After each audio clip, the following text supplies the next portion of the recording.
आतापर्यंत मुंबईत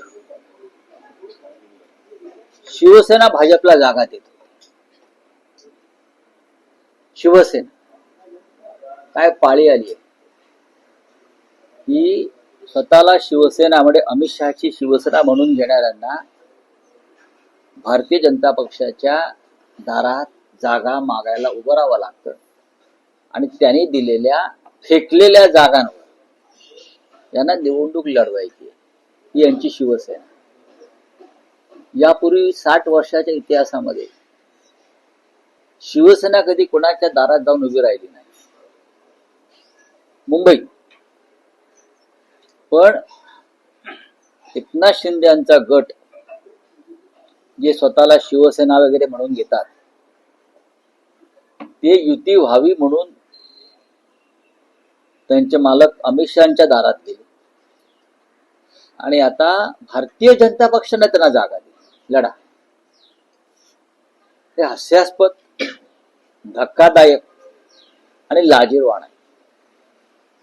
आम्ही शिवसेना आहोत. आम्ही सन्मानानं आघाडी केलेली आहे. 140च्या आसपास जागा आम्ही लढतो आहोत. आतापर्यंत असं चित्र आहे. राजसाहेबांचा पक्ष मोठ्या प्रमाणात जागा लढतो आहे.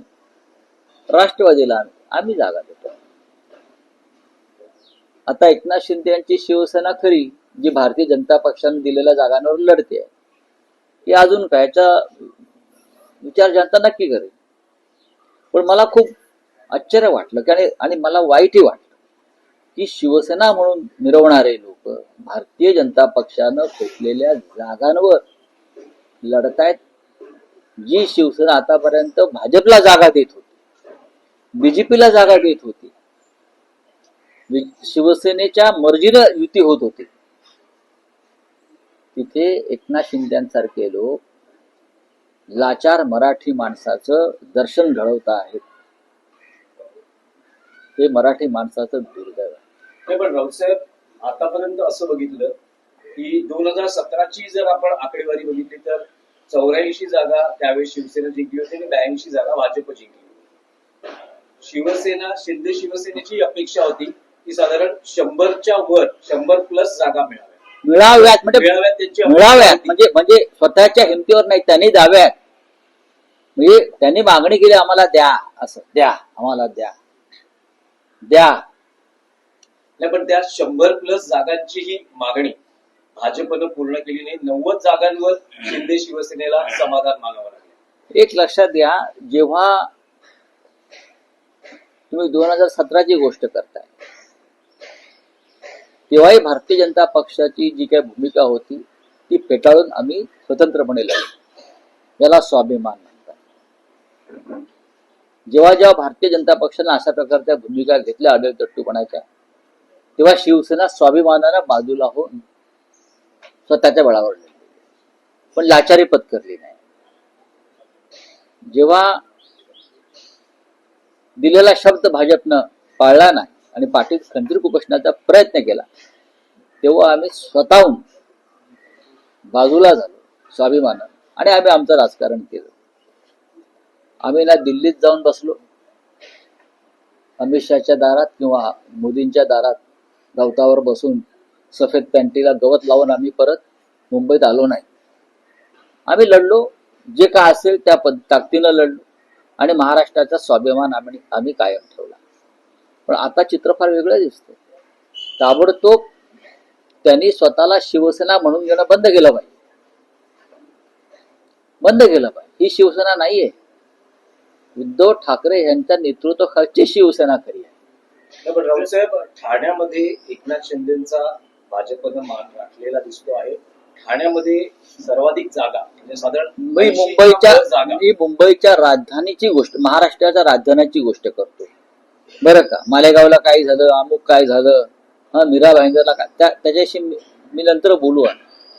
मुंबई ही महत्वाचं, महाराष्ट्राची राजधानी जी अमित शहा आणि त्यांचे बिल्डर लॉबी गिळायचा प्रयत्न करते, त्याविरुद्धही लढाई आहे. मुंबईत भाजपची यादी जाहीर केलेली आहे, सर्वाधिक जास्त त्या यादीमध्ये मराठी व्यक्तींचा घटना असलेला पाहायला. हो, पण भाजपा कोणाचा पक्ष आहे? भाजपा हा मराठी माणसाचा पक्षच नाहीये. भाजप आणि महाराष्ट्राच्या अस्मितेचा, मुंबईच्या अस्मितेचा, मराठी स्वाभिमानाचा भारतीय जनता पक्षाचा काही मात्र संबंध नाही.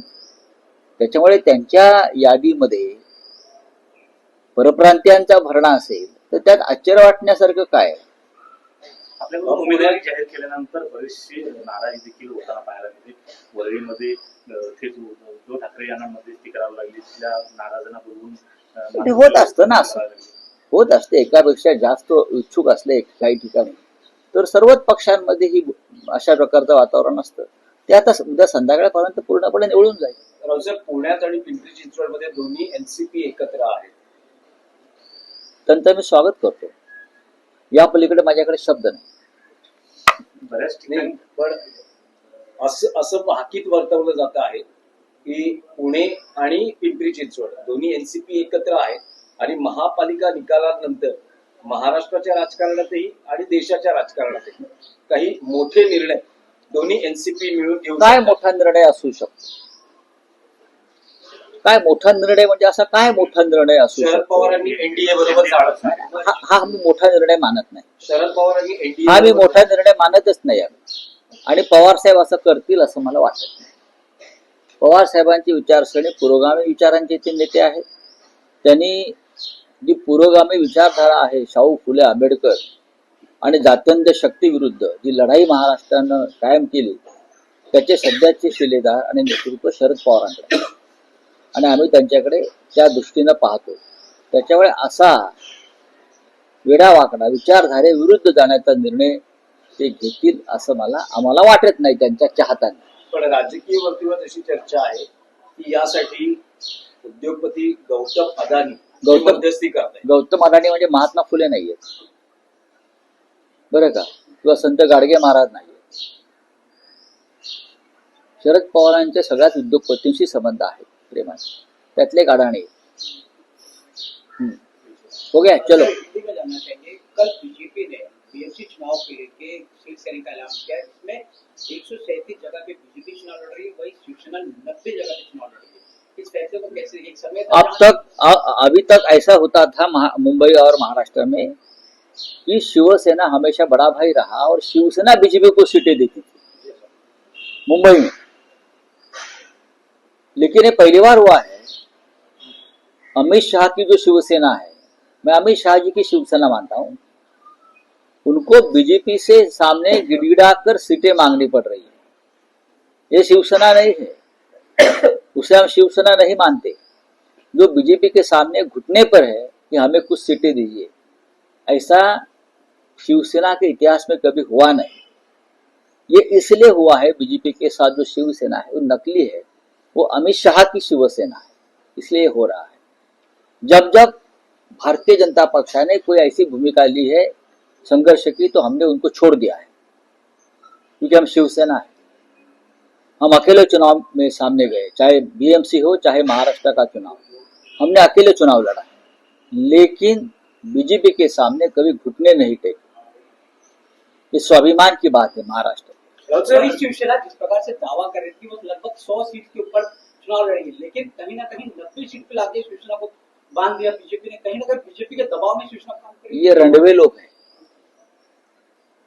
जो शिवसेना मानते हैं ना, ये असली शिवसेना नहीं है, ये भारतीय जनता पार्टी के रंडवे है. इसलिए तो ये घुटने टेक रहे हैं ना, और क्या है. चलिए. एक सवाल लीजिए, बांग्लादेश की पहला प्रधानमंत्री जो थी, आज उनका निधन हो गया, खालिद जिया का. कैसे देखते इस घटना, क्योंकि बांग्लादेश जिस प्रकार का वातावरण बना है, उसमें ऊपर क्या हम रिएक्शन दे सकते हैं. उस देश में शोक मनाएंगे और क्या है. जागा वाटप पूर्ण झालेलं आहे, उमेदवारांना एबी फॉर्म देण्यात आलेले आहेत आणि आता खरी लढाई सुरू होईल प्रचाराची. म्हणजे प्रचारात नेत्यांच्या भाषणाच्या तोफा धडाडतील वगैरे वगैरे. तर राज ठाकरे उद्धव ठाकरे मिळून संयुक्त किती सभा होऊ शकतात? मुंबईमधल्या 6 लोकसभा क्षेत्रामध्ये संयुक्त सभा होती दोघांच्याही संयुक्त सभा. 6 सभा. हो.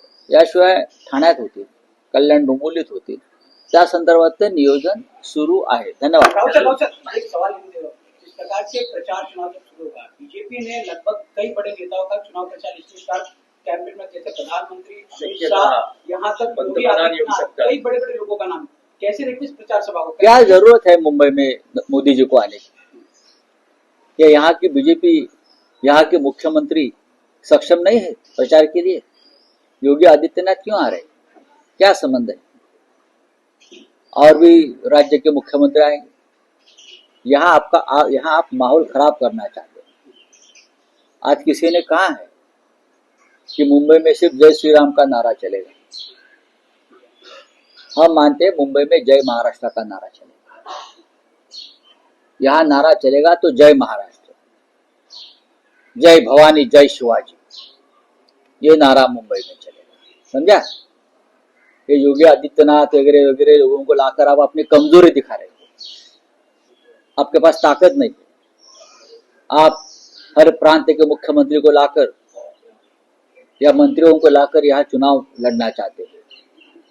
हम हमारे ताकद पर लड़ेंगे। राव साहेब, मराठी प्रश्न आहे की महापालिका निवडणुकांच्या प्रचारासाठी शक्यता आहे की देशाचे पंतप्रधान नरेंद्र मोदी यांचीही मुंबईत सभा होऊ शकते, अशी शक्यता व्यक्त केली नाही, ते पुतीनलाही आणू शकतात. त्या पुतीनला त्याने अलीकडेच मिठी मारलेली आहे. ते पुतीनला सुद्धा आणू शकतात. ट्रम्पला विनंती करू शकतात. या जागतिक पक्ष आहे ना हा. का तुमच्यात ताकद नाही का निवडणुका लढण्याची? तुम्ही मुंबई भाजपचे अध्यक्ष आहात, तुम्ही राज्याचे मुख्यमंत्री आहात. तुम्हाला योगी आदित्यनाथ कशा करता? तुम्हाला इतर राज्याचे मुख्यमंत्री ते कशा करता हवेत? वातावरण बिघडवायला कशा करता? कोणीच नको इथे. ही निवडणूक आमच्या महाराष्ट्राची, मुंबईत आम्ही लढू ना सगळे मिळून. कोणीतरी आज सांगितलंय की मुंबईत जय श्रीरामचे नारे. काय संबंध आहे? जय श्रीराम